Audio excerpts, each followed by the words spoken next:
Vamos abrir as nossas Bíblias no Evangelho de João, capítulo de número 10.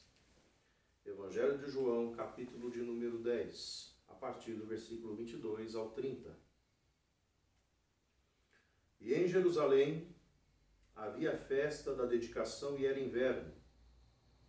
E Jesus andava passeando no templo, no alpendre de Salomão. Rodearam-no, pois, os judeus, e disseram-lhe: Até quando terás a nossa alma suspensa? Se tu és o Cristo, dize-nos abertamente. Respondeu-lhe Jesus: Já vou-lo tenho dito e não credes. As obras que eu faço em nome de meu Pai, essas testificam de mim. Mas vós não credes, porque não sois das minhas ovelhas, como já vou-lo tenho dito. As minhas ovelhas ouvem a minha voz, e eu conheço-as, e elas me seguem. E dou-lhes a vida eterna, e nunca hão de perecer, e ninguém as arrebatará da minha mão. Meu Pai, que mas deu, é maior do que todos, e ninguém pode arrebatá-las da mão de meu Pai. Eu e o Pai somos um. Tema da mensagem nesta manhã: obstinação, um terrível pecado que condena. Este é o tema da nossa mensagem nesta manhã. Inicialmente, nesta mensagem do Evangelho de João, nesses versículos que nós lemos, a partir do versículo 22, nós vemos que Jesus estava em Jerusalém, na festa da dedicação, e era inverno. Que festa era essa, primeiramente, para nós entendermos? Era a festa em que os judeus comemoravam a conquista, a retomada da terra prometida, da cidade santa e do templo, das mãos do imperador Antíoco Epífanes, mais ou menos 170 a.C. Então os judeus faziam comemoração, porque essa chamada, essa conquista se deu através de um movimento histórico feito pelos judeus, chamado Revolta dos Macabeus. Isso foi entre 166 a 142 a.C. E a retomada inteira da Terra Prometida, bem como também do Templo, se deu até o ano de 63 a.C. Após isso veio o Império Romano e retomou toda a Palestina. Não é? Então, inicialmente, era esse o contexto em que Jesus estava, nessa festa de dedicação. E Jesus, ele andava passeando no alpendre de Salomão. Era um lugar coberto, mais ou menos um pátio, onde posteriormente os discípulos estariam também ali orando, fazendo orações, mas era um lugar em que Jesus estava ali. E naquele momento talvez de celebração, de conquista dos judeus, por eles acharem-se talvez muito importantes, sentirem-se orgulhosos de terem retomado a terra prometida, e eles, como eles esperavam que viesse o Messias com poderio militar, um governante que viesse liderá-los contra o Império Romano, talvez eles esperassem que Cristo se manifestasse dessa forma, o que de fato não ocorreu, porque o reino do Senhor Jesus não veio com visível aparência. Mas é interessante aqui que no versículo 24, os judeus o cercam, rodeiam ele e dizem: rodearam-no por judeus e disseram: Até quando terás a nossa alma em suspensa? Se tu és o Cristo, dize-nos abertamente.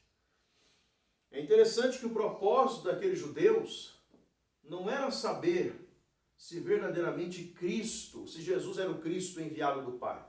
O propósito deles era extrair a confissão para, na verdade, maniatá-lo, prendê-lo, condená-lo à morte. O propósito deles não era uma motivação correta, legítima.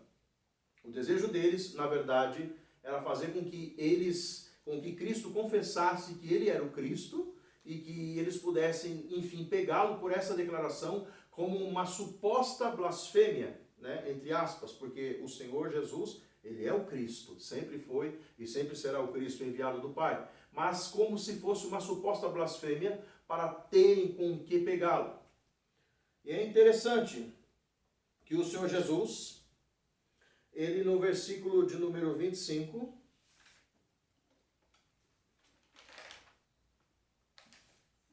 É algo interessante aqui também, nesse verso 24, ainda antes de ir para o 25, que muitas pessoas, o ser humano, ele tem uma tendência, ele é tendencioso a complicar as coisas. O ser humano não gosta daquilo que é prático, que é simples e que é aparente. O ser humano gosta de complicar, sempre gostou de complicar. Nós vamos ver no versículo 25 que o Senhor responde a eles essa questão. Só que responde a eles com muita sabedoria. A Bíblia fala que o Senhor Jesus falava com esse povo, com os judeus, por parábolas. Por quê? Porque eles tinham por obrigação conhecer e reconhecer que Jesus era o Cristo enviado, pelas profecias, por tudo aquilo que ele evidenciou como obras, como palavras acerca da lei deles, e também acerca das profecias com o cumprimento da forma do lugar onde ele nasceu, pelo trajeto que percorreu. Eles deveriam ter interesse em saber que ele era o Messias prometido, mas eles não conheceram. Por isso que a Escritura diz, também no capítulo 1 de João, que ele veio para o que era seu, mas os seus não o conheceram.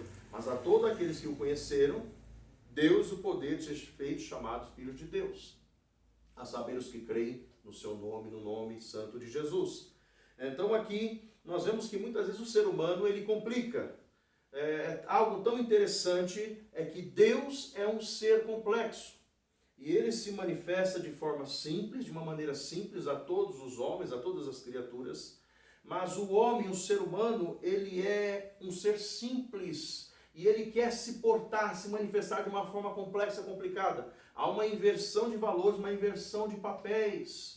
E isto é algo ao qual esses homens, esses judeus que estavam rodeando a Cristo, estavam ao seu redor, estavam lhe questionando, queriam saber, queriam interrogar. Eles, nesse versículo 24, eles falaram: até quando terás a nossa alma suspensa? Ou seja, até quando você vai deixar a gente com dúvida, com incerteza acerca se você é ou não aquele que haveria de vir, o Cristo prometido. O Senhor poderia ter muito bem falado, chegado até todos os judeus falar: eu sou o Cristo, creia em mim. Não, eles, pelo contrário, se ele falasse assim, ele automaticamente, na mesma hora, seria preso, maniatado, levado a julgamento e sentenciado à morte. Isso é o que aconteceria em qualquer um que chegasse dessa maneira, abrupta, dizendo: eu sou o Cristo. Mas o Senhor falou por parábolas para que eles tivessem oportunidade de entender a sua linguagem, a linguagem do Pai, falada por meio dele, para que eles pudessem entender as verdades eternas contidas na Escritura, que falavam a respeito dele. No versículo 25, nós vemos que o Senhor diz assim: respondeu Jesus: já vos tenho dito e não credes. As obras que eu faço em nome de meu Pai, essas testificam de mim. Olha que coisa tremenda.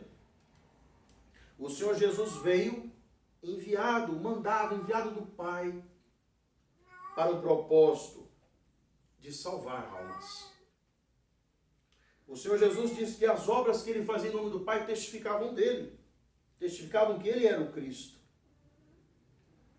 Deus, é algo interessante aqui, que Deus, ele não atende pecadores por aquilo que os pecadores fazem diante dele.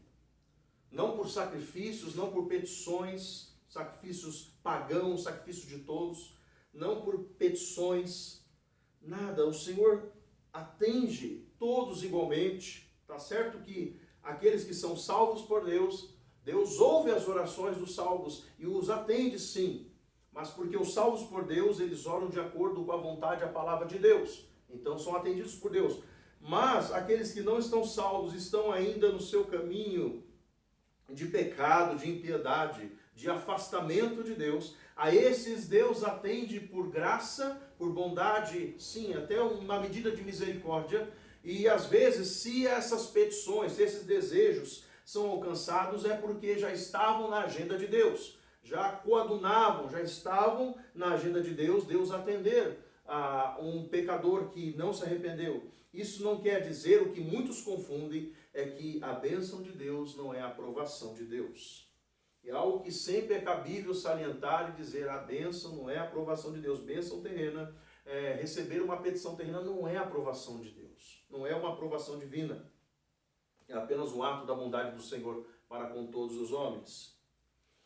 O Senhor Jesus, já havia falado anteriormente, se nós lemos o capítulo 8 de João, principalmente o capítulo 8, o Senhor Jesus, ele se revelou muitas vezes como aquele que era o Cristo, como aquele que haveria de vir, como enviado do Pai. Ele deixou isso muito claro, de forma clara, o Senhor Jesus deixou isso claro. Vamos ler Evangelho de João, capítulo 8, versículos 42, 43 e 47. Olha que interessante aqui. O Senhor Jesus já havia dito a eles de forma clara. Evangelho de João 8, 42.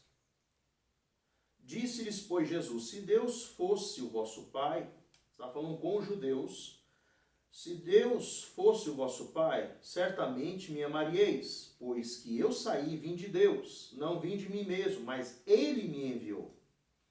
Por que não entendeis a minha linguagem? Uma pergunta que o Senhor Jesus faz aos judeus.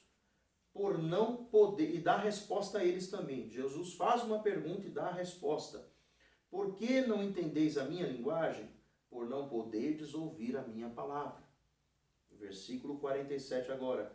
Quem é de Deus, escuta as palavras de Deus. Por isso vós não escutais, porque não sois de Deus. Então nós vemos aqui claramente aqui, o que o Senhor confirma no verso 25. Já vou-lo tenho dito e não credes, as obras que eu faço em nome de meu Pai, essas testificam de mim. Ou seja, ele já disse, já vou-lo tenho dito, vocês não creem. Por isso, por mais que eu faça sinais, por mais que eu faça obras, e os judeus, em outros textos dos evangelhos, pediram milagres, pediram sinais, e o Senhor Jesus, nenhum sinal será dado a vocês, senão o sinal do profeta Jonas.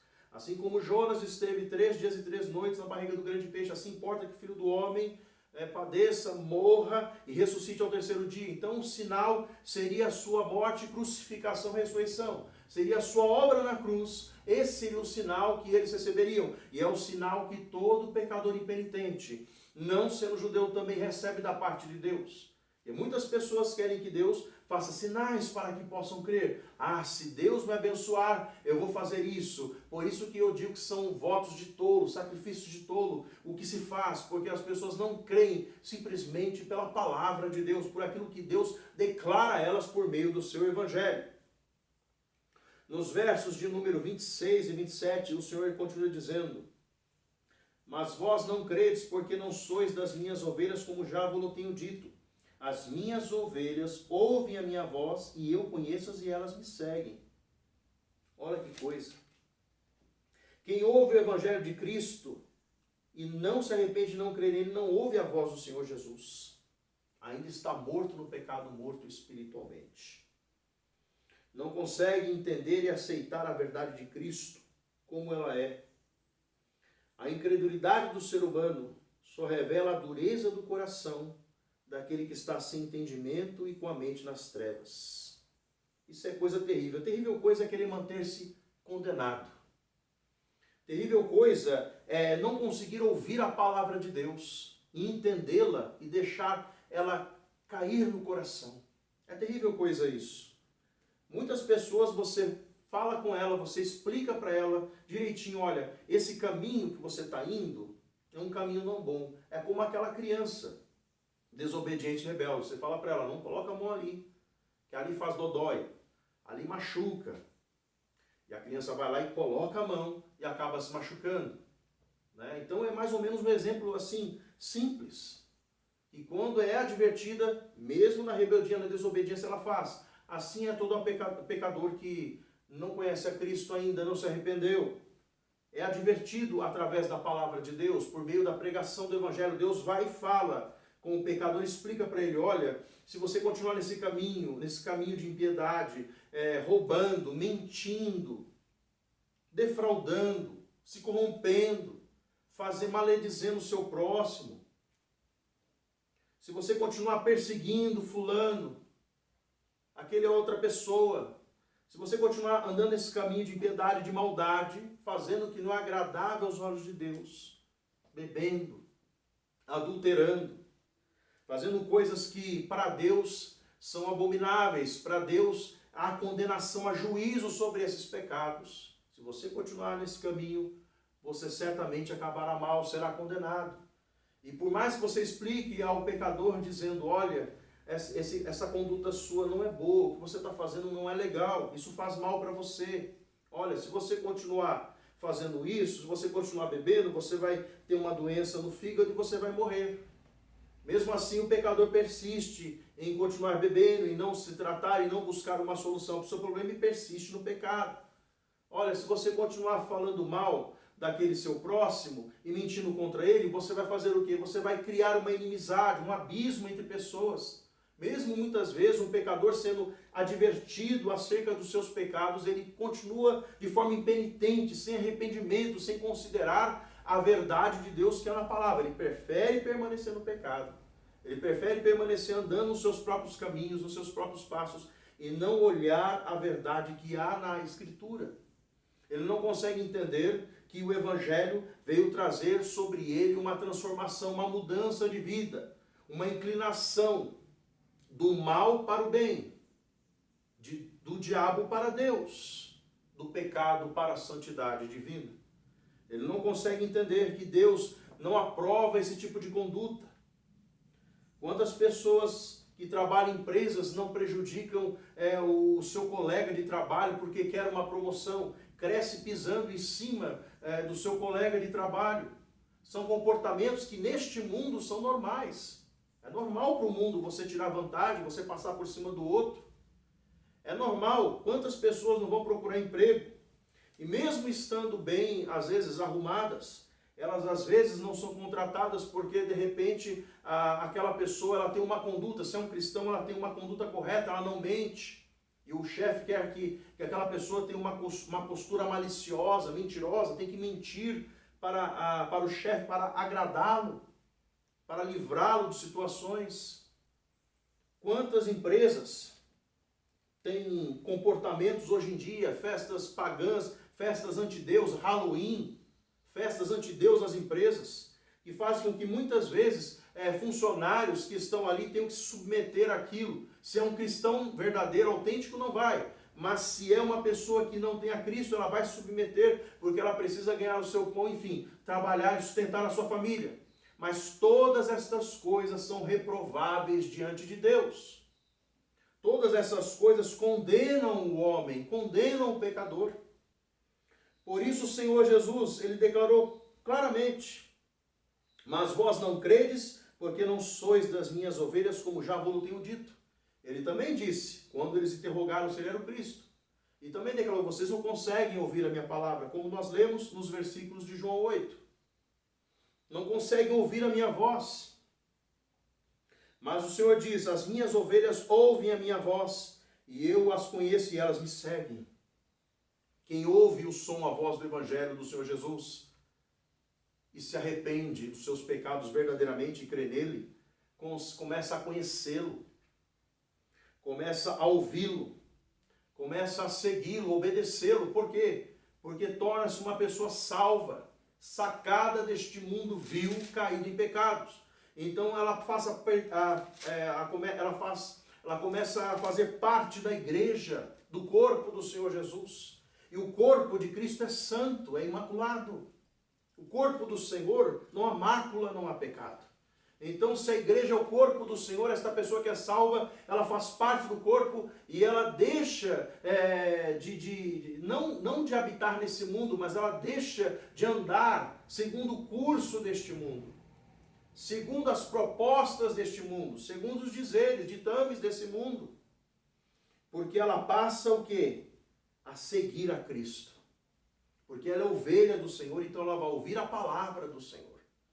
E se você ouve esta mensagem hoje, você ouve o Evangelho e você não consegue se aperceber, você entende, mas você não consegue crer, receber, porque não basta somente entender na mente, eu sei que isso é errado, mas eu permaneço errado. Eu sei que isso é pecado, mas eu permaneço no pecado. Eu sei que isso não está bom, mas permaneço no que você não consegue esta mudança, é porque esta palavra não está penetrando no seu coração. E você precisa de arrependimento. Você precisa crer no Senhor. Você precisa ter a vida de Deus em sua vida para que você possa conhecer a Cristo verdadeiramente e segui-lo. É o que diz a Escritura. E algo aqui interessante. Isaías 45, 22.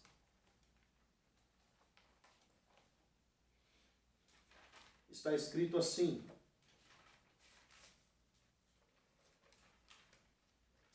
Isaías 45, 22.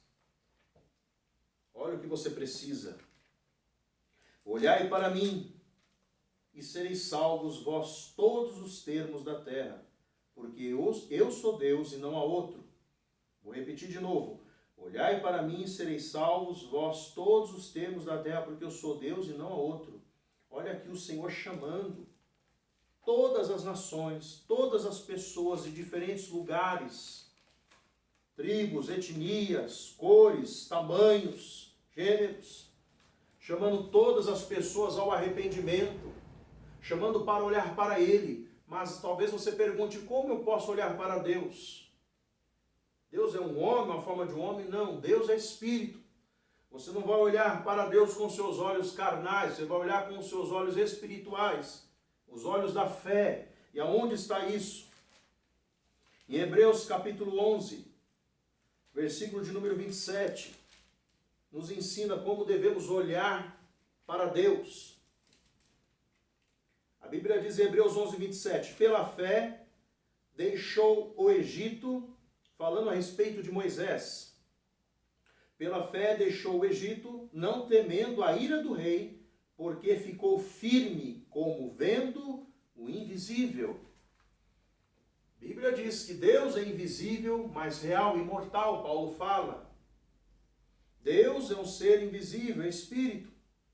Então você pode crer, confiar nele pelos olhos da fé. Você pode olhar para ele pela fé e ser salvo. Se você se arrepender, se você reconhecer que você não pode fazer nada para salvar-se, que você não pode criar atalhos.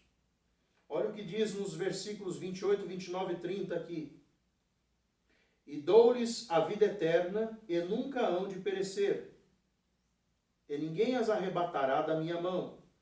Meu Pai mas deu, é maior do que todos, e ninguém pode arrebatá-las da mão de meu Pai. Eu e o Pai somos um.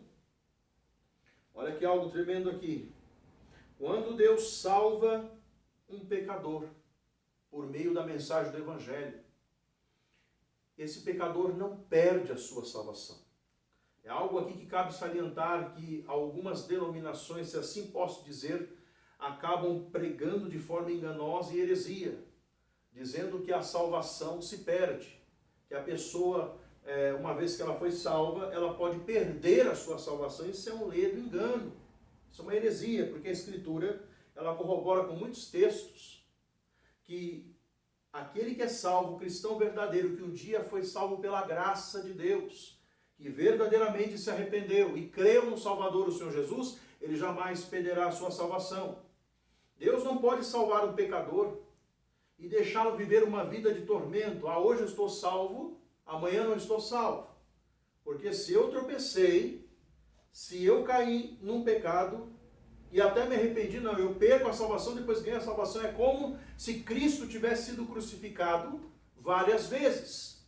Todas as vezes, então, que eu caio no pecado, se eu cair no pecado, porque a Bíblia diz que o cristão verdadeiro, ele não vive na prática do pecado, porém ele peca, mas ele tem um advogado. Isso não quer dizer que a Bíblia defende que o crente, o cristão verdadeiro, aquele que foi salvo por Cristo, ele deva pecar, ele possa pecar livremente sem curso, não é isto.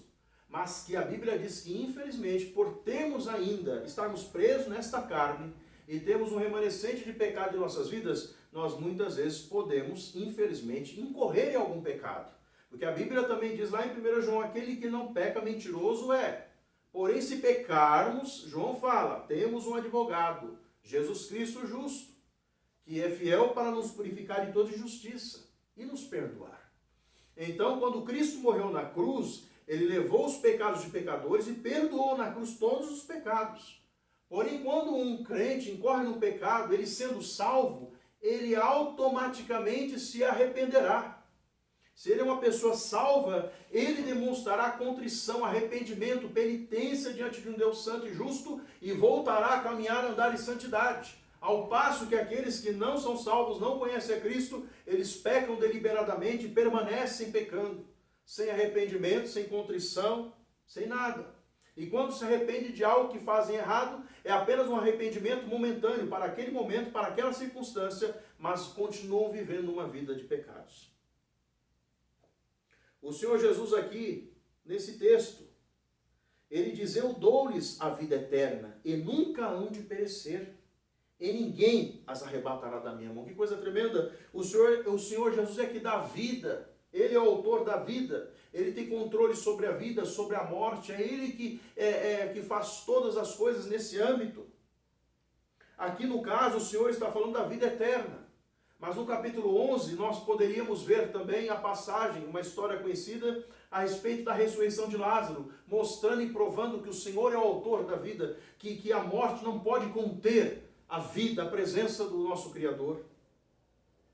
Por isso que o Senhor Jesus disse: eu dou-lhes a vida eterna, e nunca hão de perecer, nunca hão de morrer. Quem é salvo por Deus não pode perder a sua salvação, porque é o Senhor que lhe deu a salvação, é o Senhor que comprou com o seu sangue a salvação, o perdão para os pecados, é o Senhor que fez esta obra maravilhosa na cruz. Não foi homem, não foi filosofias, não foi nenhuma experiência transcendental elaborada, nenhuma explosão cósmica, não foi nada disso. Foi o próprio Cristo, Deus que se fez homem encarnado nesta vida terrena, que veio e comprou a salvação, morrendo numa cruz de sofrimento sem medida e dando vida ali a pecadores que estavam presos e mortos nos seus pecados. É o Senhor que dá. Então saiba de uma coisa: se você se arrependeu, e se você se arrepender dos seus pecados e crer no Senhor e Salvador Jesus Cristo, você jamais perderá a salvação. Agora você me pergunta: como é que eu sei que uma pessoa é salva? Como eu posso saber que uma pessoa é salva? Como eu posso entender? A Bíblia fala que o salvo, ele produz frutos dignos de arrependimento. Os frutos dignos de arrependimento é que evidenciam uma fé salvífica.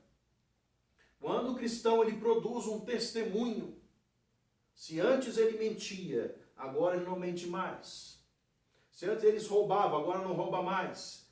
Se antes ele era uma pessoa irada, colérica, brava, ele já não é mais assim. Ele já combate isso na vida. Se antes ele bebia, já não bebe mais bebidas. Se antes ele se prostituía, já não se prostitui mais. Se antes ele adulterava, já não adultera mais. Ou seja, tudo o que antes ele fazia, numa vida sem Deus, numa vida de pecado, afastado de Deus, agora já não faz mais.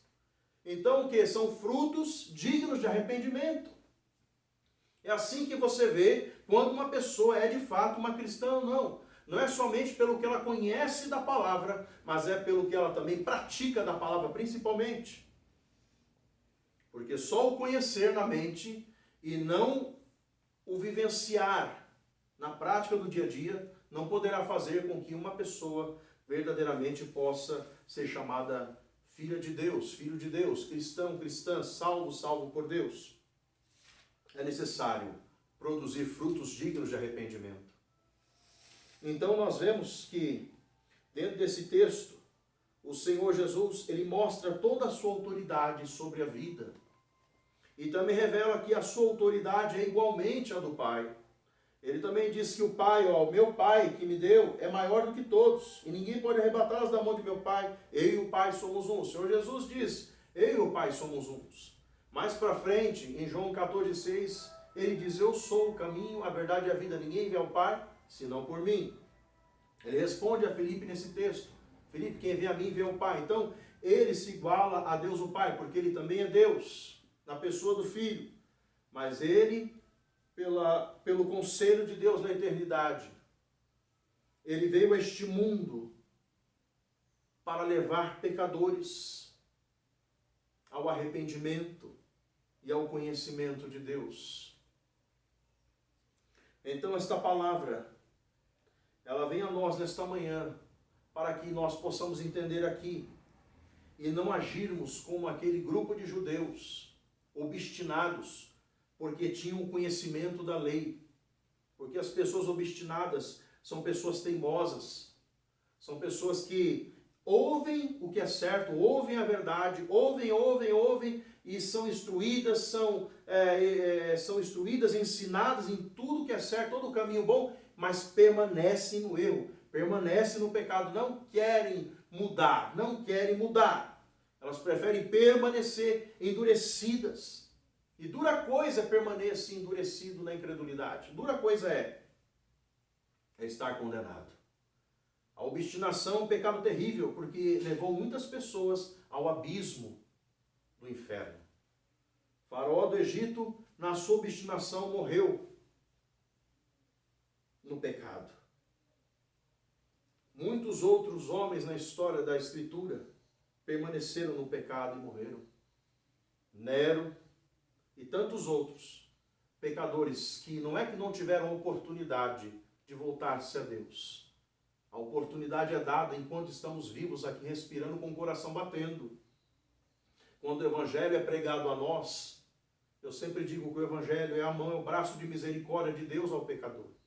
O Evangelho sendo pregado, sendo apresentado, é a oportunidade que Deus nos dá para deixarmos dessa vida de pecado, de obstinação, de teimosia, diante de um Deus santo e justo.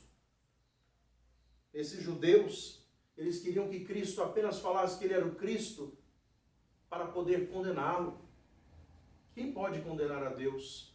O Senhor Jesus mesmo diz: quem me convence de pecado? Ninguém pode convencê-lo, porque Deus é santo. Mas nós, seres humanos, somos pecadores e carecemos de um Deus santo. Que nós possamos ouvir e entender o que o Senhor está falando através dessa palavra. Porque o ser humano, por sua natureza pecadora, ele quer buscar atalhos para ir a Deus. Ele quer andar pelas suas supostas boas obras. Ele quer tentar tatear, continuar tateando no escuro, nas trevas, no pecado, tentando fazer algo, tentando chegar a Deus pelos seus próprios méritos, como aquele povo, aquela geração, quando construiu a Torre de Babel, que queria chegar até Deus pelos seus próprios esforços. Mas Deus ali os confundiu, para que eles não pudessem chegar a Ele pelos seus méritos, para que o pecado do orgulho, da sua obstinação, não pudesse fazer com que eles se vangloriassem diante de Deus. Porque toda a glória, somente a glória, toda a glória pertence a Deus. Que nós possamos olhar para as nossas vidas, que você que está ouvindo aqui possa olhar para a sua vida e perceber o quão carente você é de Cristo, e que você não complique o meio que Deus determinou, os termos que Ele determinou por meio da sua palavra para a salvação de pecadores, que é simplesmente ouvir a mensagem do Evangelho, se arrepender e crer nele. Vamos orar ao Senhor.